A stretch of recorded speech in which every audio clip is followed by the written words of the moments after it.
नमस्ते everyone. So मेरो सिजिएमको आज लास्ट दिन थियो र it had just stopped working.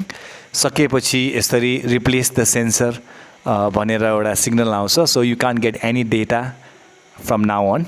मलाई धेरैजनाले सिजिएम कहाँ लाउने र यो निकाल्दाखेरि कति दुख्छ भनेर सोधिरहेको हुन्छ।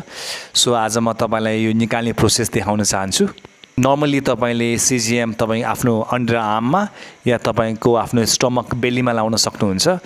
मैले लास्ट टाइम आर्म्समा लगाएको थिएँ र यो पालि मैले आफ्नो बेलीमा लगाएको छु and I feel more comfortable मेरो स्टमकमा। यो निकाल्ने तरिका एकदम सजिलो छ। यहाँ लगाएको छु। You just have to pull this tape यसरी। तपाईँले देख्नुभयो यहाँ एउटा सानो मार्क छ, बट द्याट्स अबाउट इट। केही पनि छैन यसमा। यो सानो एउटा यही कुरा हो छिर्ने। अब के भन्छ यसलाई, सेन्सर भन्ने के हुन्छ जुन it doesn't go that deep. एउटा फर्स्ट लेयर मात्र स्किनकोमा छिर्ने हो।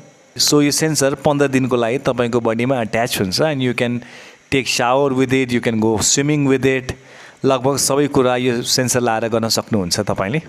सो यो त रह्यो सिजिएमको सेन्सर कसरी निकाल्नेको बारेमा। अब म नेक्स्ट भिडियो जुन दिन म नयाँ सेन्सर लाउँछु त्यो दिन बनाएर तपाईँलाई देखाउनेछु।